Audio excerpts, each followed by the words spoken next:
Pearl Harbor never happened. The United States did not charge into war in 1941. Instead, it hesitated, it waited, and in that time, the world burned. Now, in 1946, the cost of that delay is being paid in blood. This is not the history we know. This is a history unmapped.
It's 1944, and the war had dragged on longer than it should have with a delayed United States entry.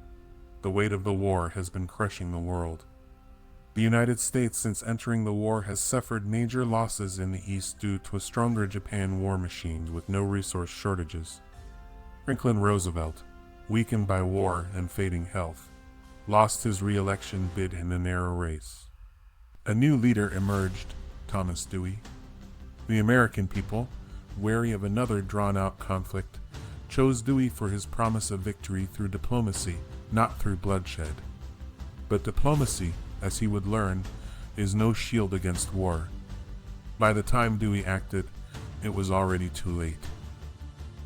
North Africa was Dewey's first challenge, and his first failure.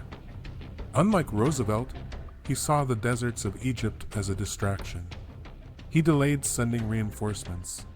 He prioritized diplomacy, and Rommel saw an opportunity. The Desert Fox struck hard, driving deep into British territory, threatening to take the Suez Canal and cut Britain's last lifeline. With British forces exhausted and supplies running low, the fate of North Africa hung by a thread. When American reinforcements finally arrived, Rommel had already dug in. What should have been a swift campaign turned into a drawn-out fight, with neither side willing to back down.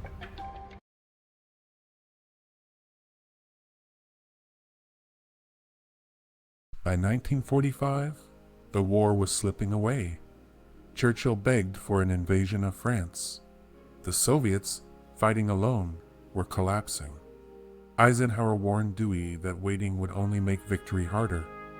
But Dewey, fearing a repeat of the Great War, stalled. He sent feelers to Berlin, hoping to negotiate. But Hitler was not interested in peace, and with every month lost, Germany's defenses grew stronger. When the United States finally launched D-Day in June 1946, they stormed not a weakly held beach, but a fortress. German machine guns and artillery cut down Allied troops before they could reach the shore.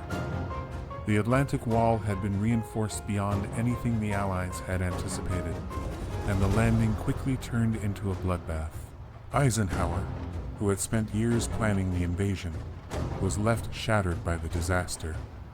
His failure to anticipate the sheer scale of German fortifications led to a catastrophic loss of life. The blame fell squarely on his shoulders, and Dewey, under immense pressure, was forced to sideline him. The once revered general now found himself reduced to an observer, while a new, more aggressive leader took operational command.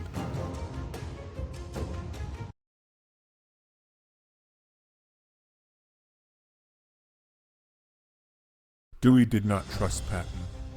He saw him as reckless, unpredictable, but in desperation, he had no choice. With Eisenhower disgraced, The war in chaos, and no clear successor. The options were few. General George Marshall was too entrenched in Washington, orchestrating logistics, but reluctant to take the battlefield command.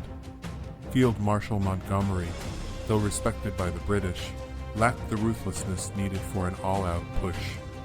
General Omar Bradley, the next logical choice, did not feel up to the task. Thomas Dewey, feeling he had no choice, made the difficult decision. He left Eisenhower as Supreme Commander in title only and reluctantly passed operational command to the only man left who could win this war, George S. Patton. Patton's aggression was a double-edged sword. His forces moved with lightning speed, encircling German units and forcing surrender after surrender. His refusal to slow down led to battles where entire towns were reduced to rubble, where attrition drained American manpower at alarming rates. The United States had Germany on the edge of defeat, but the cost in blood was staggering for Allied forces. Thomas Dewey, realizing his mistake, was unable to relieve Patton of command due to his popularity, but he realized that he needed to end the war as soon as possible. President Thomas Dewey faced a dire choice. General George Patton's relentless advance into Germany had brought the Allies to Berlin, but at a staggering cost. American casualties soared, and the brutal urban battle ahead threatened countless more lives. Dewey considered relieving Patton, but lacked the political support. With no other way to halt the bloodshed, Dewey chose the atomic bomb. October 3, 1946, the B-29 bomber boxcar, commanded by Captain Frederick Bach, released its payload. A blinding flash, a deafening roar, and a mushroom cloud rose over Berlin. The Reichstag, the Chancellery, and the Führerbunker were vaporized. Hitler was gone. Paralyzed and fearing Munich or Hamburg would be next. The Nazi remnants sought terms. On October 6th, Germany unconditionally surrendered. The Second World War in Europe was over. Patton was furious over Dewey's decision, seeing the bombing as stealing his final victory. Their relationship soured, creating a bitter rivalry that would shape American military politics for years. Meanwhile, the Soviet Union shifted its focus to Japan, eager to expand its influence in Asia. With tensions mounting, the seeds of the Cold War were sown not in Berlin, but in the Pacific. The war was over. But peace, that was another story. The world had changed forever, and this was only the beginning. Join us for part 3 of the Dewey Alternate Timeline series, and please subscribe and give us a like if you made it this far.